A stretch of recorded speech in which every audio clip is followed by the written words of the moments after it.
संत धर्माचे धर्मक्षेत्र, संत स्वरूपाचे सत्पात्र, ना तरी सार्थकाचा जयो, संत प्राप्तीचा समयो सिद्ध रूप. इथपर्यंत आला. संतांचं वर्णन चाललेलं आहे, संत सम्राटांनी केलेलं आहे. संतांचं वर्णन करणं सोपं नाही. संतांचं वर्णन करणं फक्त संतांना शक्य आहे, तर आणखीन कोणाला शक्य नाही. साधक मंडळी काहीतरी वर्णन करू शकतात, पण त्यामध्ये देखील कुठेतरी त्रुटी राहण्याचा संभव असतो, कारण तसे संत लक्षात येत नाही. आपल्यासारखेच असतात. कपडे वगैरे बदलले तर लक्षात येतात, नाही तर कपडेही आपल्यासारखे असले म्हणजे फारच पंचायत पडते. जरा काही दाढी बिडी केली, जटाबिटा असल्या म्हणजे लक्षात येते की हे संत असावे.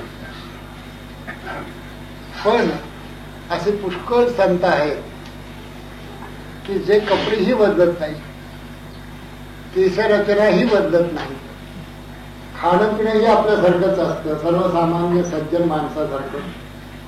चालणं बोलणं ही तसंच असतं. ओळखायचं कसं? अनंत लक्षणे बाणतापा संतांचे ते घर सापडे. जये घरी संत राहती आपण, ते तुम्हा ठिकाण आतुडे. ठिकाण धरोनी पहावे ते संत, उगाची आकांत करू नये. संत होऊन या संतांशी पहा, तरीच तरावे तुका म्हणे. संतच व्हायला पाहिजे.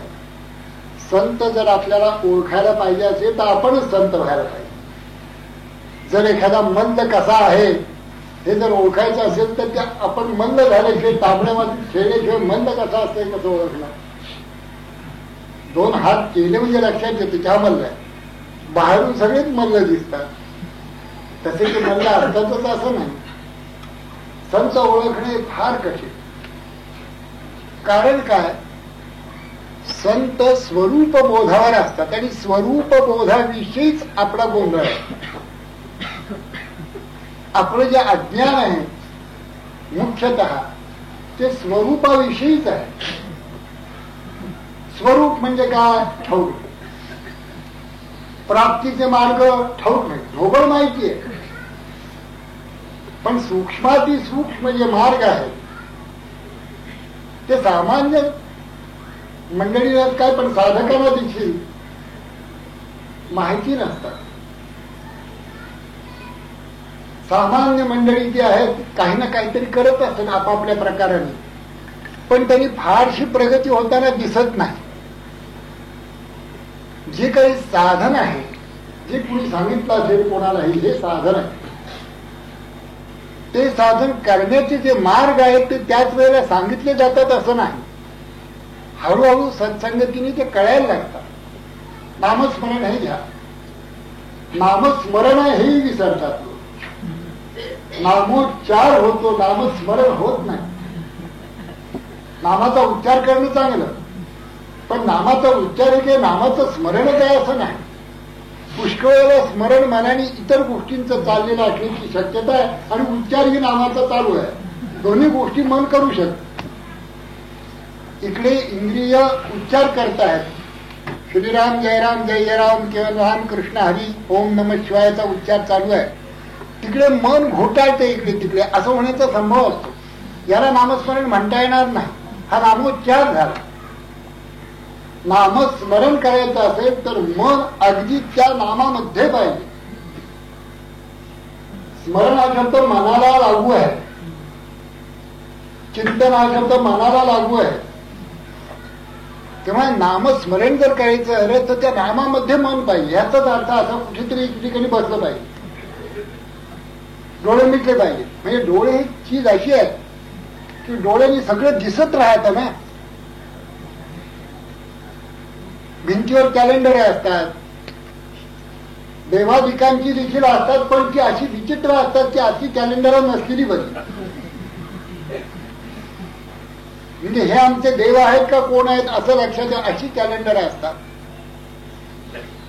त्यांच्याकडे लक्ष जातं. उगाच कुणी येणं जाणाऱ्याकडे लक्ष जातं. काहीतरी पदार्थ तिकडे चाललेला असतो स्टोव्हवर, गॅसवर, तिकडे लक्ष जातं. म्हणजे असं सगळं लक्ष फाकलं, शांत बसायला पाहिजे, डोळे मिटायला. इतर काहीही कसलंही चिंतन त्यावेळेला होता कामा नये. होता कामा नये, होत पण होता कामा नये. शांत व्हायला पाहिजे, प्रसन्न व्हायला पाहिजे. प्रसन्न मन जर असेल तरच नामस्मरण ही शक्य आहे, ध्यान ही शक्य आहे. मन जर अप्रसन्न असेल तर मग नामस्मरण शक्य नाही, ध्यान मुळीच शक्य नाही.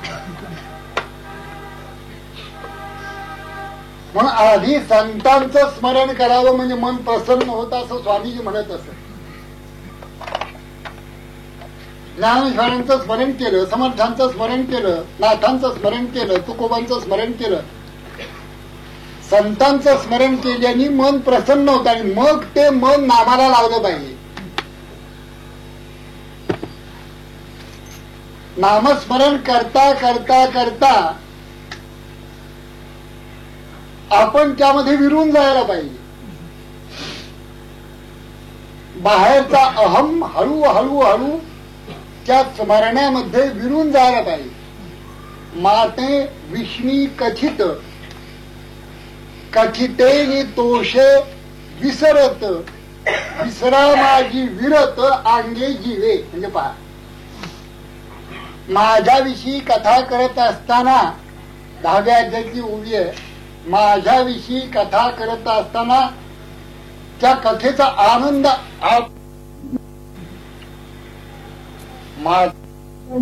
कथित कथितेनी तोषे विसरत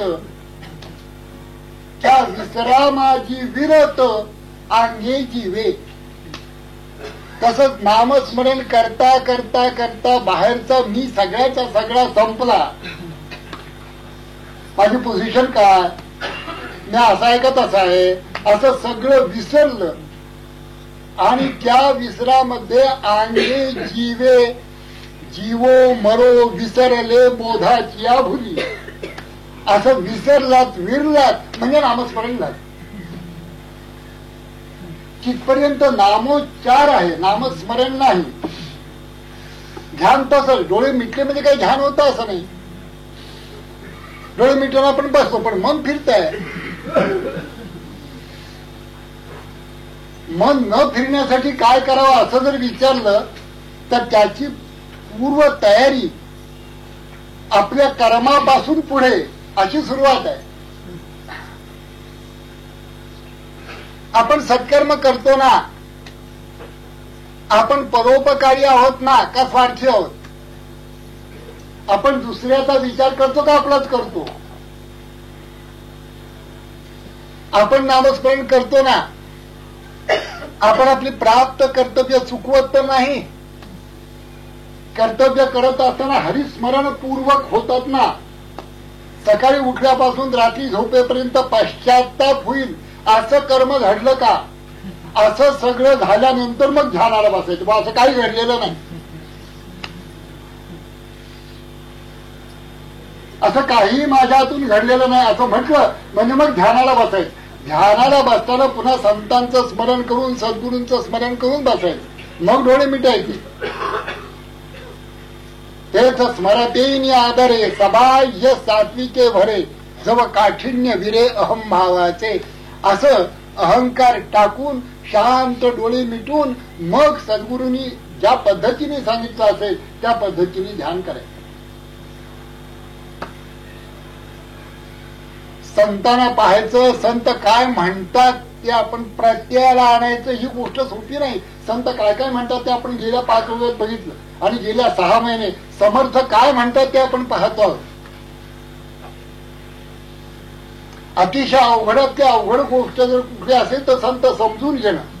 कारण ज्या सूक्ष्म आत्मतत्वाशी ते अत्यंत एकरूप झालेले असतात त्या आत्मतत्वाचाच आपल्याला पत्ता नसल्यामुळे, त्या स्वरूपाचाच आपल्याला पत्ता नसल्यामुळे संत समजून घेणं कठीण, संतांचं वर्णन समजणं कठीण, त्यांचं वर्णन करणं कठीण. म्हणून संतांचं वर्णन ज्ञानेश्वरांनी, नाथांनी, तुकोबा दिलेला आहे.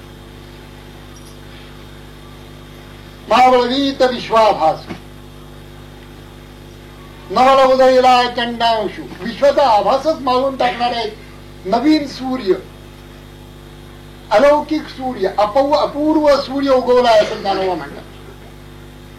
अद्वैत रूपी बोध, अद्वैत बोध रूपी कमलिनी विकसित करणारा आणि विश्वाचा आभास मावळून टाकणारा, सर्वत्र एक सच्चिदानंद प्रभू आहे असा बोध करून देणारा एक अपूर्व सूर्य आता उगवलेला आहे. सद्गुरु रूपी सूर्य असं वर्णन केलेलं आहे. तसाच प्रकारचं वर्णन ठिकठिकाणी केलेलं, समर्थाने केलेलं. जो जाणेल भगवंत तया नाव बोली जे संत, जो शाश्वत आणि अशाश्वत निवाडा कधी. चळेना ढळेना देव ऐसा जयाचा अंतर्भाव. देव चळत नाही, येत नाही, जात नाही, तो अखंड आहेच आहे. तो अंतर्यामी आहे, तो आत आहे, बाहेर आहे, असा ज्याचा निश्चित बोध असेल. चढेना ढळेना देव ऐसा जयाचा अंतर्भाव. एकदा पावसला अशी स्थिती झाली की स्वामीजींची तब्येत तेवढीशी बरी नव्हती. बरीच ते आजारी होते. 1969 ची गोष्ट असा, 69-70च्या सुमाराची गोष्ट आहे. बरेच आजारी होते. सगळी दर्शन त्यावेळेला बंदच होती. असे आजारी झाले म्हणजे ते दर्शन वगैरे बंदच असते. आणि बाहेर एक मोठी एक फोटो होता त्यांचा. काहीतरी धक्का लागला म्हणा कोणाचा, तो फुटला. आता भयंकर अशुभ झालं असं सगळ्यांना वाटलं आणि सगळे हवालदिल होऊन गेले. घरातली मंडळी वगैरे हवालदिल झाली. आणि ही बातमी आता त्यांच्या कानावर कशी घालायची, बा फोटो फुटला अशुभ म्हणून. कसं तरी एकाने भीत सांगितलं, बा महाराज तो फोटो बाहेरचा. ते म्हणाले काय झालं? ते म्हणाले फुटला. मग मी कुठे फुटलं म्हणाले. फोटो फुटला, मी फुटलो नाहीये, काही काळजी करू नका, नवीन काच बसवा आणि ठेवून द्या पुन्हा. चढेना ढळेना देव ऐसा जयाचा अंतर्भाव. देव काय फुटतो का? एक देव जापाणला, एक देव उदकी टाकला. देव कुठे का उदकात टाकतात का? उदकच तो आहे.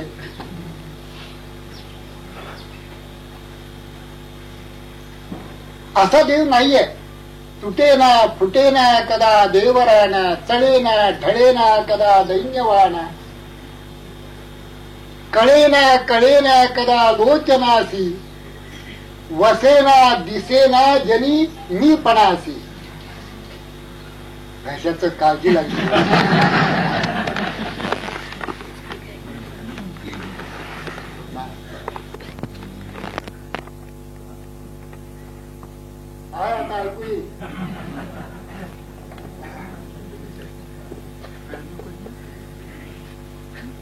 असा जो देव निर्गुण निराकार अचिंत्य अलक्ष, तोच ज्यांनी लक्षित केलेला आहे.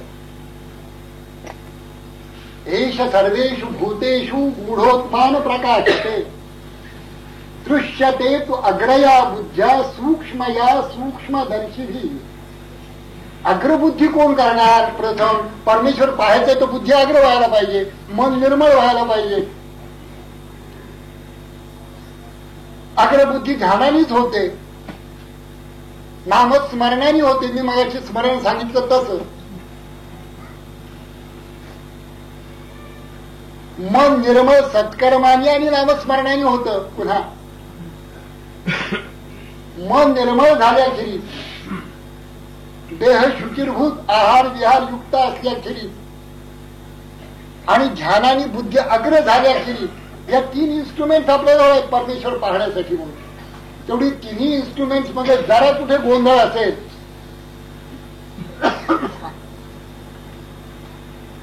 तर परमेश्वर दिसणार नाही. आणि संतांनी तो पाहिलेला असल्यामुळे कसा पाहिला? पुन्हा काही गोंधळ नसावा. कसा पाहिला? तेच झालं. आणि लोकांनी पाहिला, ते स्वयं परमात्म रूप झाले. आणि लोकांनी म्हणायला लागले, लोक की हा प्रत्यक्ष परमात्माच आहे, प्रत्यक्ष परमेश्वरच आहे. महाराजांचं वर्णन केलेलं आहे. महाराज तुमच्या आमच्यासारखे ब्रह्मकुमार, ब्रह्मदेवाचे पुत्र, भक्तिसूत्र सुप्रसिद्ध, त्या नारदांचं वर्णन केलंय. वाल्मिक सत्यवची नंदन. नारायण नारायण करताना झालं काय नारदांचं? वाल्मिक सत्यवची नंदन अवतान पादी कयादू हृदय रत्न. हे शिष्य ज्याचे त्रिभुवनी जाण वंद्य जे का सर्वा. ते शिष्य ज्याचे वंदनीय आहे असे ते नाथ. जो चतुष्षष्टी कळा प्रवीण निर्मळ, चतुर्दश विद्या करतला अमळ. ज्याचे स्वरूप पाहता केवळ नारायण दुसरा. ज्याला पाहिलं की लक्षात येते की नारायण. महाराजांकडे आम्ही गेलो की आमच्या लक्षात हे संत, संत ते महंत. संत ज्या वेळेला दुसऱ्यासाठी जगत असतात तर त्याने असं म्हटलं, असं जो परोपकारी लोककल्याणासाठी सर्वस्वाचं वेच करणारा, तन मन धन झिजवणारा तो संत महंत. फेडित पाप ताप पोखित तीरींचे पादप. समुद्रा जाय आप गंगेचे जैसे. तैसे बुडारी काढित बांधरी सोडित. साकडी फिडित अर्थाची. तर सुख हेच आपला स्वार्थ असं ज्याला वाटतं तो संत महंत. संत स्वरूपच केवळ असं समर्थांनी म्हटलं. संत स्वरूपची केवळ, स्वरूपाचे सत्पात्र असं संतांचं वर्णन केले. हे संत काय करतात समाजासाठी त्याची उभी आहे पूर्वी. संतांचं वर्णन होऊन गेलं. संत सत्याचा निश्चयो, संत सार्थकाचा जयो, संत प्राप्तीचा समयो सिद्धरूप. हे संत प्राप्तीचा समय पुन्हा एकदा थोडस सांग. समय संधी वेळ. एखाद्या माणसाला प्राप्ती झाली की नाही परमार्थाची हे जर पाहायचं असेल तर संत भेट. कारण संतांच्या ठिकाणी प्राप्तीला स्वतंत्र समय नसतो. ज्या वेळेला भेट असेल तो समय. त्यांचं दर्शन झालं की आपल्याला प्राप्ती झालेली आहे परमार्थाची असं समजा. आणि संतांचं जर सान्निध्य मिळत असलं, लाभलं असलं कोणा एखाद्या जीवाला तर तो परम भाग्यवान जीव आहे असं समजावं.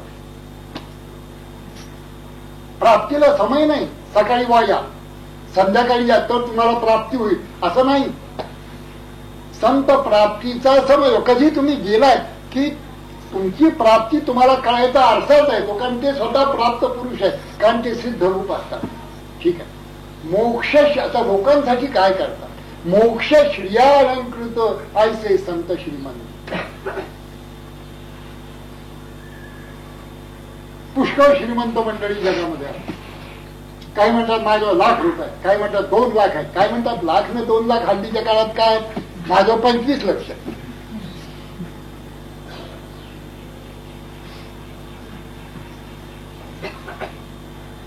श्रीमंत खूप आहे. ज्यांच्या घरामध्ये 10,000 टेलिफोन घरात, फॅक्टरीत वेगळे. तुम्ही व्हॅलेज फ्लोअर मिल ह्याचे टेलिफोन नंबर बघायचा डिरेक्टरीमध्ये मुंबईला. व्हॅलेज फ्लोअर मिल कोणा महाभारत कोणाला 40-50 टेलिफोन. म्हणजे एक टेलिफोन आपल्या ह्याच्यात असला तर 700-800 रुपये हल्ली भरायला लागत असल्यामुळे तो टेलिफोन ठेवावा का काढावा अशा बेतात आपण असतो. एक टेलिफोन फक्त. कारण 200 रुपये आता झालं म्हणजे 800 रुपये भरायचे. किमान 200 रुपये आता बिल येत. म्हणजे 800 रुपये भरायचे का काढायचे. 50 टेलिफोन. दारामध्ये 6-6 गाड्या. असे श्रीमंत जगामध्ये पुष्कळ असतील ज्यांचे सुवर्ण तुला होतात. हीरक महोत्सव म्हणजे त्याची तुला, डायमंड ज्युबिली, प्लॅटिनम ज्युबिली. शेवटी आता यापेक्षा आणखी महाग धातू राहिलेला नाही. प्लॅटिनमची तुला. असे श्रीमंत जगामध्ये आहेत.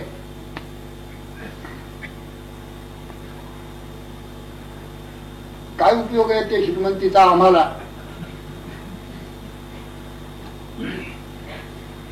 संत जे श्रीमंत आहेत, संत जे श्रीमंत आहेत ते अशा गोष्टींनी श्रीमंत नाही आहेत. त्यांच्याजवळ 100-100 रुपयाच्या अशा चवडा नाही, थोडे हजार गेले कोण ना आहेत आता नवीन आलेल्या, कोणा 1000, 5000, 10,000. मी एकदाच बघितलं त्या 10,000च्या 10 नोटा एका ठिकाणी, एकदाच बघितल्या. मी सहज पैसे भरायला एका ठिकाणी गेलो होतो बँकेमध्ये, सेंट्रल बँक ऑफ इंडियामध्ये. तिथे 10-10 हजाराची एक याप्रमाणे 10 नोटा भरायला एक स्पर्श करत नाही त्याला, नुसतं बघत हे का आहे. तर त्याच्यावर काय नव्हतं, कागद तसाच 10. मला नेहमी असं वाटतं एकावर टिंब ना, तो एक पाहिजे ना, का एक नसता तर चालेल. तसा परमार्थ करणं हा एक, आणि बाकीचे टिंब. बा तुमचा मुलगा चांगला आहे टिंब, तुमची संपत्ती आहे दुसरं टिंब, तुमचे घर आहे तिसरं टिंब, आणखीन काही तुम्ही चांगले आहात, सद्वर्तनी आहात, प्रामाणिक आहात, चौथं टिंब, आणखीन तुमचे लोकांची आज्ञा पाळतात, तुमची कीर्ती पुष्कळ आहे, 5वं टिंब. पण ते एक पाहिला जो आहे परमार्थ करतो हे एक आहे, आणि बाकीची टिंब तेवढा एक काढून घेतला, काय करावी ती 32 लक्षणे. संपत्ती उदंड आहे, पण संत असे श्रीमंत नाहीये. ही संपत्ती नाहीये, घरादारांची संपत्ती नाहीये, पैशाची संपत्ती नाहीये. संतांची संपत्ती वेगळीच आहे. ही संपत्ती जाईल, या संपत्तीला नाश आहे. अर्थानाम अर्जने क्लेशः तथैव परिपालनी नाशे दुःख दुःखम जय दुःखम.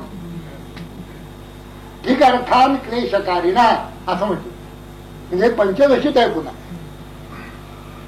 म्हणजे अर्थमनर्थम भावय नित्यम हे आपण पाठ केलेलं आहे. पण अर्थाने म्हटलंय अर्थ मिळवण्यामध्ये क्लेश आहे, अर्थ ठेवण्यामध्ये, राखण्यामध्ये, म्हणजे income tax office, sales tax office यांच्यापासून ते कसं सांभाळायचं याच्यात क्लेश आहे. चोर आणि राजा दोन्ही घेऊन जातात, त्यांच्यापासून सांभाळून कसं ठेवायचं तो एक मोठा व्याप आहे. पुढे ते व्यापारी वगैरे मंडळी जी असतात ना, त्यांच्या किंचित चर्चा चोपल्यात ते इति गुह्य तमाम शास्त्र, ते तर आपल्याला कळायचंच नाही हे काय तंत्र आहे. पण अशी संपत्ती की ज्याच्यापासून मिळवण्यापासून शेवटपर्यंत क्लेश आहे, अशा संपत्तीनी ही मंडळी युक्त नाहीये. बघा शब्द कसे आहेत, ही मंडळी अलंकृत आहे. आपण काय असं म्हणू का हा 5 लाख रुपयाने अलंकृत आहे असं म्हणू? त्याची 12 घरं आहेत, या 12 घरांनी हा अलंकृत आहे. हा मनुष्य किंवा हा प्राणी किंवा हा जंतू हा 12 घरांनी अलंकृत आहे असं आपण म्हणू का? आपण म्हणू त्याची 12 घरं आहेत. काय कोणाला माहिती कशी कमवली काय असं, म्हणजे लगेच लागली 12 घरं कशी आली, याला पगार 1100 रुपये होता आणि 12 घरं काय इन्कम टॅक्स ऑफिस झोपलंय का काय असं आपण म्हणू. तिथे कुणी ऑफिसर नाही मिळवत, ते उद्याला दुकानात येऊन मग सांगा कोण ते आपल्या काल्पनिक सांगतो. असू देत बिचाराची 12 घर, पण त्याला आपण काय अलंकृत म्हणू का हा प्रश्न आहे. इथे जी संपत्ती आहे त्यांनी हे अलंकृत आहे. अशी कोणती संपत्ती आहे की ज्यामुळे ते अलंकृत आहे? असं अलंकृत हे किती गोड शब्द आहे. हा समर्थाने जोडलाय. योजक जे आहेत ना, शब्दांचे योजक, त्यांचं कौतुक करावं तितकं थोडं आहे. नाही काही काही वेळेला शब्द नेमके कसे आहेत ते सांगत असतो आपल्याला. हा अलंकृत शब्द इतका बरोबर आहे, चपखल आहे, त्या आणखी कुठलाही शब्द तिथे बरोबर नाही. कोणती संपत्ती आहे की ज्यामुळे अलंकृत आहेत असं संतांनी म्हणावं? संतांनी कोणत्या संपत्तीचे धनी आहेत? मोक्षश्री. मोक्षरूपी संपत्ती ज्यांच्या दाराशी अष्टौ प्रहर असते. भक्तीचे ते वर्म जयाची हाती, तया घरी शांती क्षमा दया. अष्टमहासिद्धी ओळगती द्वारी, नवगती दुरी दवडिता. तेथे दृष्ट गुण न मिळे निशेष, चैतन्याचा वास जया माझी. संतुष्ट हे चित्त सदा सर्व काळ, तुटली हळहळ त्रिगुणाची. तुका म्हणे तेथे काय हो संदेह, आमुचे गौरव आम्ही करू. मोक्ष श्री ज्याच्या ठिकाणी आहे, गजांत लक्ष्मी असणारी मंडळी आहेत, पण मोक्षश्री आहे का? उलट आहे. ही जर नसले, हे मोक्ष दीक्षा तंत्र जर नसलं तर हे गजांत लक्ष्मीचे धनी होतात. सगळं बाजूला काढल्याशिवाय इतकी संपत्ती मिळवणं कठीण आहे. म्हणून नेहमी मला असं वाटतं गीतेचं सेवन केलंय तो यत्र योगेश्वर हा कृष्ण हा यत्र पार्थो धनुर्धरा तत्र श्री. मला नेहमी असं वाटतं, मी व्यापारी असल्यामुळे वाटत असावं की ही दोन मंडळी म्हणजे कृष्ण आणखीन अर्जुन जिथे नसतील तिथे श्री असते. हे यांना कधी कळायचं? भगवंतांच्या कसं लक्षात आलं नाही की पुढे कलियुग या नावाचं एक युग, आता द्वापार आहे पण कलियुग या नावाचं युग येणार आहे. त्यावेळेला या दोन्ही म्हणजे माझा आणि भक्तांचा काही संबंध राहणार नाही आणि तरच तिथे लक्ष्मी असेल. आणि जिथे माझे भक्त असतील तिथे लक्ष्मी नसणार. उगाच आपलं पोट भरतंय, मुलांना शिकवता येत आहेत, कपडे लत्ते जरा बरे आहेत, आबरू राखता येते, इतपत. यापेक्षा अधिक नाही. 1,00,000-2 लाख रुपये लक्ष्मी म्हणतच नाही खांदी, त्याला पैसा म्हणतात. म्हणजे पैसा, नया पैसा 2-3 असे लक्ष्मीने राहिली. मोक्ष श्री, मोक्ष लक्ष्मी, जी लक्ष्मी कोणालाही प्राप्त झाला असताना जीव मुक्त होतो ती लक्ष्मी. जी लक्ष्मी प्राप्त झाली असताना जीव आनंदाचा चक्रवर्ती सम्राट होतो ती लक्ष्मी. अशी ही मोक्ष श्री मोक्ष लक्ष्मी यांनी अलंकृत झालेले संत. कसे शब्द मोक्ष श्री अलंकृत ऐसे संत श्रीमंत. बाकीचे श्रीमंत लोकांकडे बघावं असं देखील वाटत नाही, कारण त्यांचे चेहरे असे झालेले असतात काळजा करून करून. एखाद्या मोठ्या लांबलचक गाडीतनं एखादा मनुष्य चाललेला असताना मी सहज बघतो त्याच्याकडे. मला नेहमी असं वाटतं काय ह्या माणसाचा चेहरा झाला, यांनी एकदा आरशात बघावं. मी एका ठिकाणी गेलो होतो प्रवचनाला, त्या भगिनी खूप 5-50 लाख रुपये असतील तिच्याकडे. म्हणजे चोपडीवर तेवढे, चोपडीत नसलेले पुष्कळ. कारण रोजची कमाईच म्हणे 40,000 ते 50,000 रुपये होती रोजची, डेली. त्या व्यक्तीची डेली रोजची कमाई 50,000 रुपये होती. याच्यावरनं तुम्ही, आणि असं एक 30-40 वर्ष कारखाना चालला होता. याच्यावरनं तुम्ही आपल्या पैशावर टिंब द्या आणि आपल्याला ती मोजता येणार नाही. आपण तसंच. पण प्रवचन झाल्यानंतर त्या भगिनी बसून अशा 2 तास रडत होत्या. मी एकच वाक्य उच्चार की हे सगळं ठीक चाललंय ना?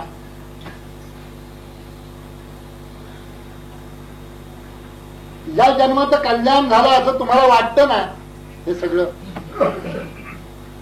एवढं देखील बोलण्याचं कारण त्या एक 10-20 ओव्या रोज ज्ञानेश्वरीच्या वाचत असत म्हणून मी गेलो होतो. तर मी अशा ठिकाणी सहसा, कारण फार वैभव बघू नये असं म्हटलं न जाणं आम्हाला या अभिलाष निर्माण व्हायला की असं असावं आपल्याला, म्हणजे अधिक पंचायत. म्हणून तुकारामाचं जीवन, ज्ञानोबांचं जीवन बघावं. फार वैभव, लाखो रुपयांची तिची उलाढाली होती, ते साधकांनी बसू नये जाऊन. एवढं मी म्हटल्यानंतर त्यांच्या डोळ्यात घडगळा अश्रू झाला. तेव्हा म्हटलं आता रडण्याचं काय कारण आहे? तुमच्याजवळ सार इहलोकींचं वैभव आहे. तर ते मला म्हणाले की ही जी मंडळी माझ्या अवतीभोवती जमलेली आहेत ना, ही सगळी माझ्यासाठी नाही आहेत, ही पैशासाठी. एक हे दुःख आहे अतिशय. मी त्यांना म्हटलं की तुमचा देव्हारा कुठे आहे? इथे ह्या घरात देव आहे ना? म्हणाले आहे. मग देव्हारात तिथे मोठी खोली चांगली अशी 12x12 अशी खोली, त्याच्यामध्ये चंदनाचा देव्हारा, त्याच्या सोन्या चांदीचे देव. मी म्हटलं ही पूजा कोण करतं? ते म्हणाले भटजी करतो. मी म्हटलं भटजीला पुण्य, तुम्हाला काय? भटजी पूजा करतात, त्यांना चांगलं सोन्याचं चांदी, आणि तीही पूजा करतो मी. तुम्ही 100 रुपये त्याला देता महिन्याचे म्हणून पूजा करतो मोठ्या प्रेमाने. म्हणजे त्याचं प्रेम त्या 100 रुपये असून देवावर नाहीच आहे. तुम्ही इथे पूजा करा, तुम्हाला सुख पाहिजे ना, तुम्हाला आनंद पाहिजे ना. तुम्हाला कळलं ना पैशाने सुख नाही, पैशाने आनंद नाही. लाखो रुपये असताना हे लक्षात येतं ना. गालीचेच मुळे 10-20 हजार रुपयाचे गालीचे. मला पाय टाकताना देखील भीती वाटली की आपण राहणार वर तर जाणार खाली.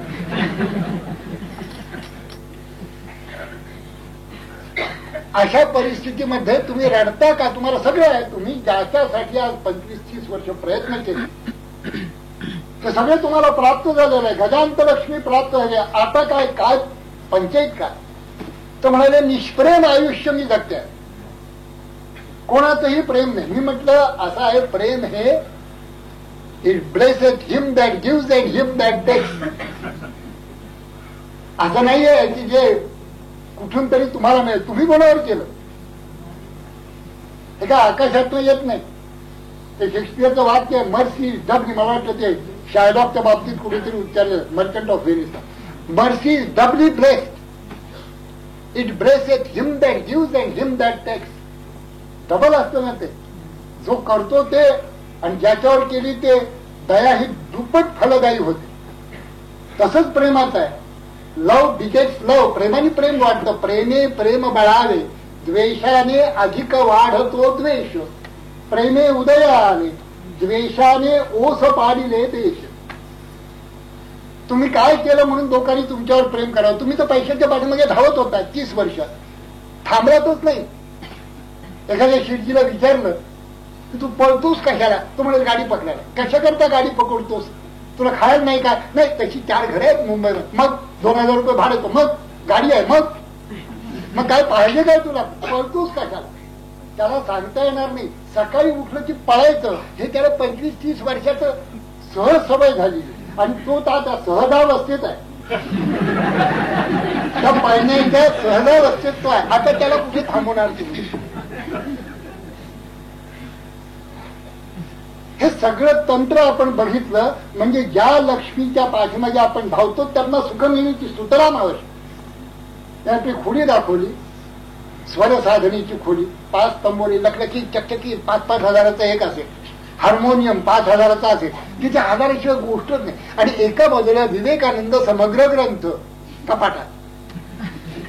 माझं तेवढंच लक्ष गेलं. बाकी हार्मोनियम मध्ये मला कळत नाही. मी आपलं दाखवलं सगळं. तर म्हटलं हे जे ग्रंथ आहेत हे कोण वाचतं? तर म्हणाले मला कधी वाचायला मिळाला नाही, वेळच नाही. कारण दुपारचं जेवण मी 6 वाजता जेवते संध्याकाळी.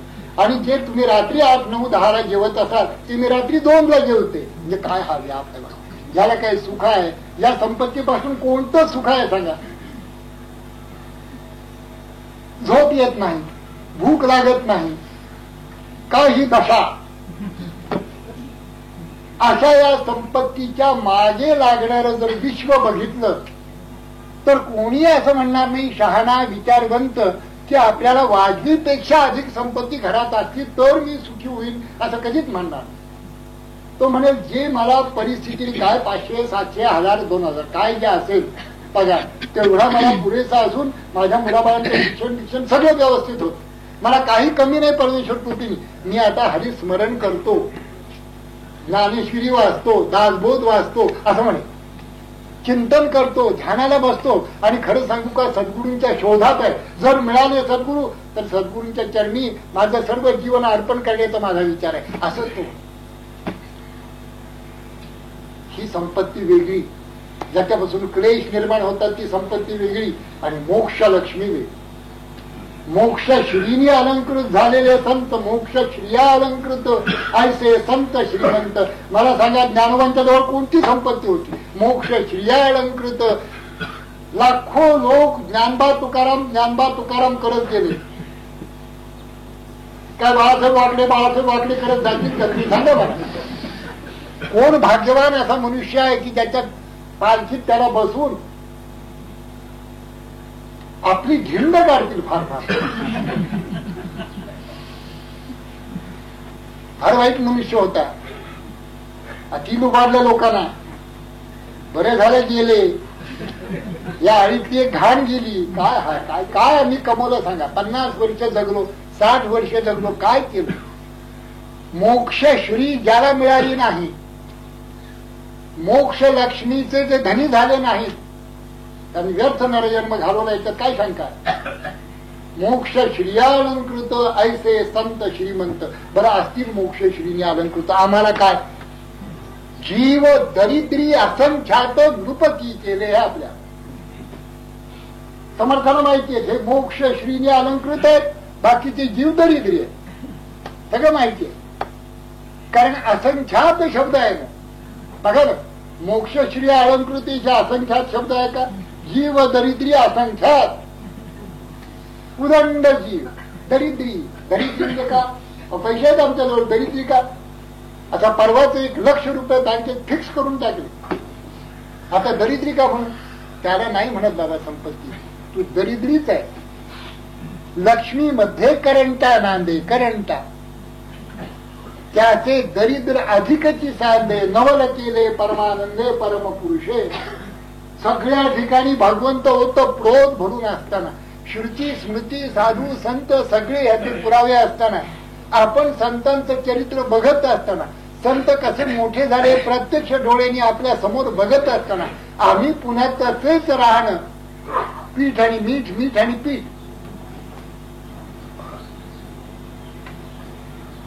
आम्हाला कळतच नाही का काय बोलायचं, जीवनाचं एकंदर ध्येय काय, कशा करता हे जीवन आहे हे काही कळतच नाही.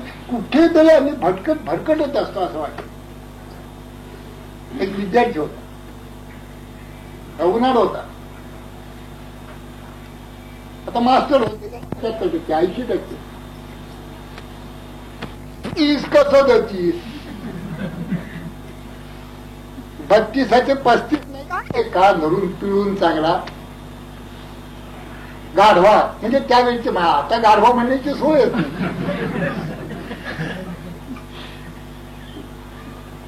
तुझ्या वेळी शिवाजी महाराज असताना तोरणा किल्ला बांधला होता असं म्हणाल, काम पिळून. तो विद्यार्थी त्याने म्हणतो, सर हे काय बोलता तुम्ही? अहो तुमच्या वेळी असताना राज्याभिषेक झाला. काय शिकवणार शिक्षक तरी काय शिकवणार?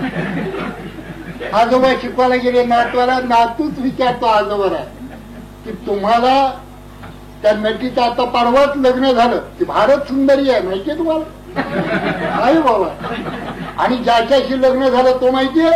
नाही. मग किती अज्ञान हे तुमचं? काय उत्तर देणार आजोबा? म्हणून दरिद्री जीव, असंख्य दरिद्री जीव आहे. काय करायचंय आपल्याला जीवनात हेच माहिती नाही, म्हणून ते दरिद्र जीव दरिद्री असंख्यात, असंख्य दरिद्री जीव आहे. त्याच्यात आपण आलो का काय बघा भाऊ. असंख्य शब्द फार मोठा आहे, म्हणजे त्याची व्याप्ती बरीच मोठी आहे. म्हणजे पुण्यामध्ये असंख्य लोक अज्ञानी आहेत असं म्हणण्यासारखं आहे. आम्ही तर ज्ञानाचा आगर, तिथे कुठल्याही शाळेत विचारा, मोठमोठ्या शाळेत मी परवाच एक विद्यार्थी आला तर त्याला विचारलं, त्याला 81% मार्क मिळाले.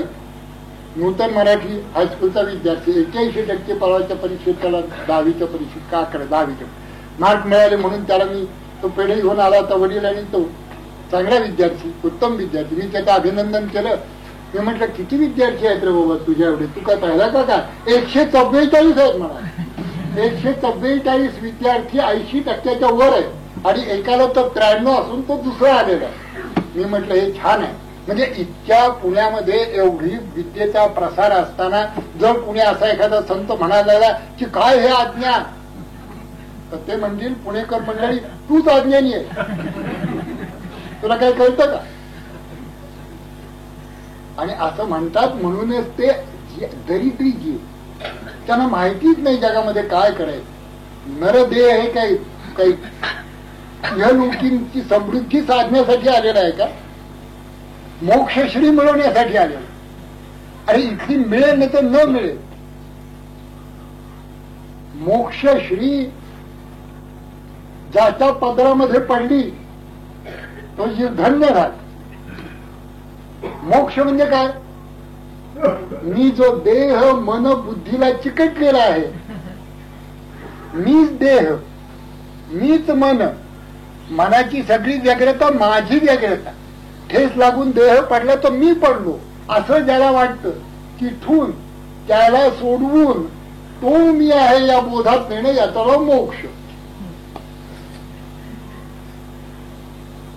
देहच मी, देहोहम इथपासून सोहम पर्यंत हा प्रवास. हा प्रवास साधण्यासाठी तो सच्चिदानंद प्रभू मी आहे. राम राम म्हणता रामची होई दे, सच्चिदानंदच जीव आहे, रामरूपच मी आहे. या बोधात येणं म्हणजे मोक्ष मिळवणं.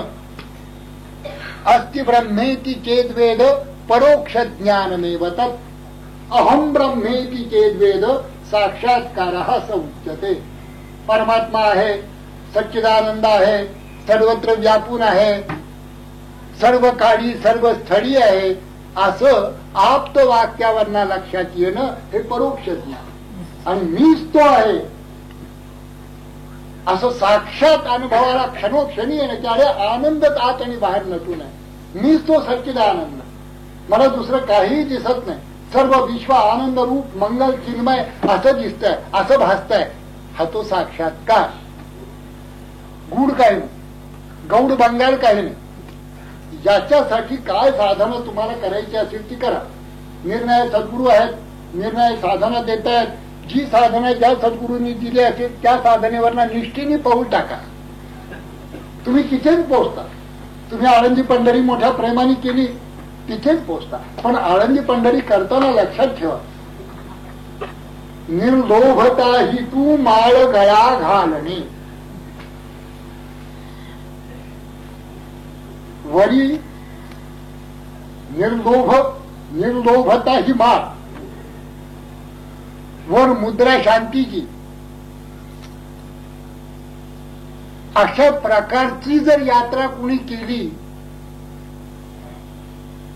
अक्षय्य शांतीची वरी मुद्रा लावणी, सद्भक्ती पताका मग निज करी मिरविणी. दास गणू म्हणे तरशील बाप्पा, तरी या भवसागरी तुझला पावेल माझा हरी. निर्लोभता ही माळ घाल, अक्षय्य शांतीची मुद्रा लाव, भक्तीची सत पताका हातात घे आणि त्यावर आळंदी पंढरीला. नाही तर नुसतं दांभिक वर संभावित असं काही उपयोग नाही. अद्वेष्टानी शांत दांत जो तोची संत भुवरी. अद्वेष्टा नि शांत दांत जो तोची संत भुवरी. गणू म्हणे वरकड सोंगे खरी. त्यांच्या दारामध्ये मोक्षश्री असते, म्हणजे त्यांच्या ठिकाणी ती असते. त्यांना शरण गेलं पाहिजे. तद विद्युत प्रणिपाते परिप्रश्नेन देवया उपदेक्षन्ति ते ज्ञानम ज्ञानिनः तत्वदर्शना. मोक्ष श्रियालंकृत ऐसे संत श्रीमंत जीव दरिद्री असंख्यात नृपती केले, मुक्त केले. ओम